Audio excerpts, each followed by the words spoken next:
Shri Arjun Chautala. Sir, question number 28। माननीय अध्यक्ष जी, जवाब सदन पटल पर रख दिया गया है। माननीय अध्यक्ष जी, जवाब तो पटल पर रख दिया गया है, लेकिन इसके अंदर जी क्लैरिफिकेशन पूरी तरह से नहीं है, क्योंकि एक सवाल ये था कि भाई क्या रिपोर्ट है, जो भी ग्राउंड वाटर की जो टेस्टिंग हुई है और जो भी पेयजल की जितनी भी टेस्टिंग है उसकी रिपोर्ट क्या है।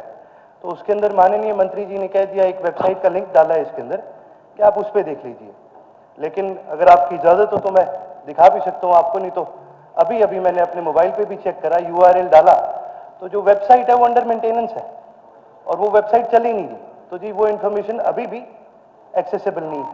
और साथ ही साथ जो टेस्टिंग्स हुई हैं, जो लोकसभा के अंदर भी जो रिपोर्ट जारी करी गई और उसके बाद जो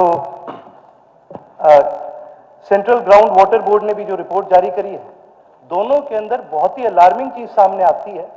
सबसे पहली सर ये कि जो जल शक्ति मिशन की रिपोर्ट है उसके हिसाब से 23% जो पानी के सैंपल हैं उनके अंदर फ्लोराइड की मात्रा 1.5 mg से ज्यादा पाएगी, जो कि हम सभी जानते हैं जी, फ्लोराइड की मात्रा जब ज्यादा पाई जाती है बोन्स के रिलेटेड और चीजों के रिलेटेड बहुत ही गंभीर हेल्थ कंसर्न्स रेज होते हैं।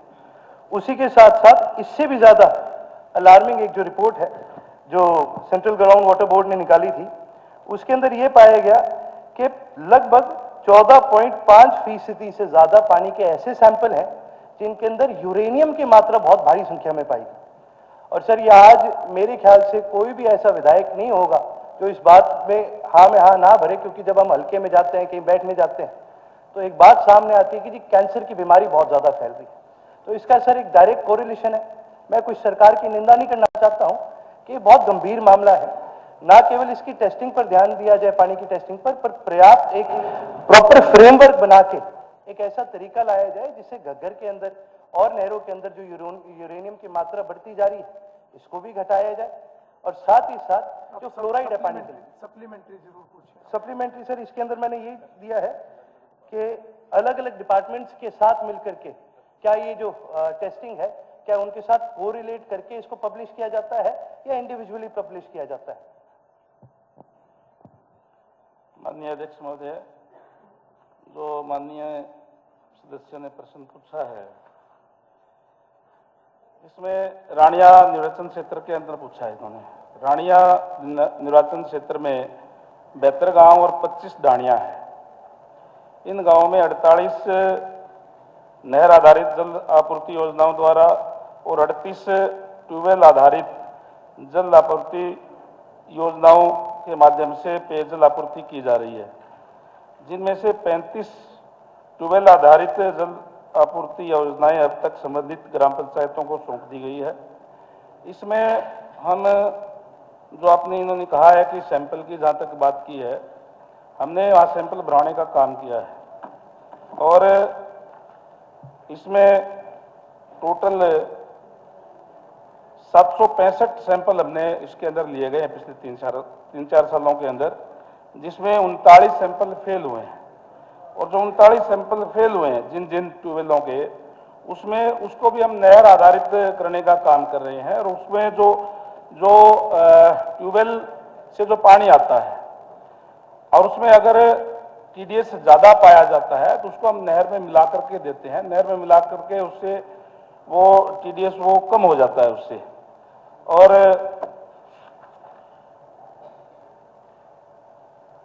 अब इसमें हम जो पानी जो दे रहे हैं उसमें 55 लीटर प्रति व्यक्ति के हिसाब से पूरा दे रहे हैं। किसी भी ढाणी में या कोई गांव के अंदर हम कम नहीं दे रही हैं। ये ठीक है कि जहाँ कोई जो ट्यूबवेल की जो बात इन्होंने कही है कि जो ट्यूबवेल का जो TDS ज्यादा आता है, उसके अंदर हमने जो 24 से ट्यूबवेल ऐसे थे जिसमें से कुछ इसमें जो दिक्कत थी उनमें से अब उनको 4 को हमने नहर आधारित पे लिया गया उसमें से, और 7 को प्रवृत्त करने का काम चल रहा है।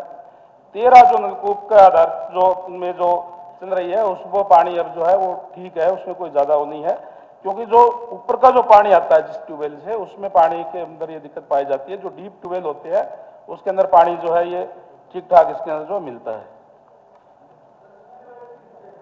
सर मेरा ये सवाल ही नहीं था, सप्लीमेंट्री तो मेरा ये था, क्या और विभागों के साथ मिल करके, क्या उनके साथ कोऑपरेशन के अंदर आकर के क्या तब ये रिपोर्ट बनाई जाती है?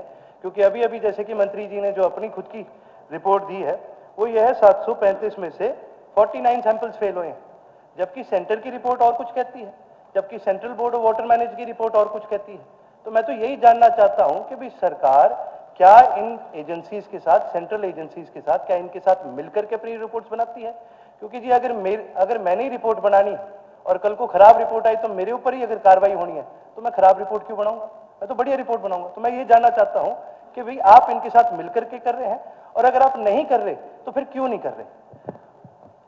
अध्यक्ष महोदय, हमारे डिपार्टमेंट की अपनी जो लैब है वो हर जिले के अंदर है। एक लैब करनाल के अंदर स्टेट लेवल की है और 21 लैब डिवीजन लेवल पे हर जिले के अंदर अलग से है। 23 लैब हमारी जो है वो एसडीओ लेवल पे भी जो है वो प्रदेश के अंदर है, उसी के अंदर हम वो जांच करते हैं। जवाब तो फिर भी नहीं आया। मैं तो ये जानना चाह रहा हूँ कि भाई क्या बाकी विभागों के साथ कोई ऐसी योजना की जो हमारी टेस्टिंग का सिस्टम है और जो सेंटर का है उनका कोई आपस का कोऑर्डिनेशन है क्या? अगर नहीं है तो भविष्य में क्या ऐसी योजना है? अर्जुन जी, आप अलग से भी चर्चा कर सकते हैं। एक छोटा सा माननीय अध्यक्ष जी, उसके लिए केंद्र ने भी एक लेबोरेटरी हर डिस्ट्रिक्ट के अंदर दे रखी है और उस पानी को टेस्ट करते हैं।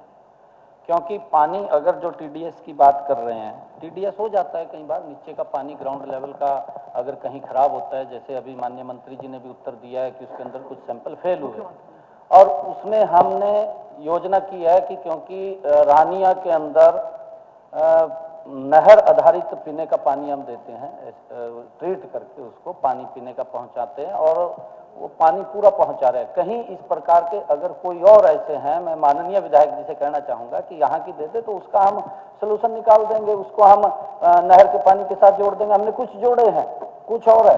वो बिल्कुल आपकी बात ठीक है कि नीचे का पानी ग्राउंड लेवल का कहीं उसका टीडीएस ज्यादा होता है, उसको मिला करके उसको ठीक करके हमारी सरकार का ये ध्येय है कि हम हर घर के अंदर स्वच्छ जल पहुंचाएं।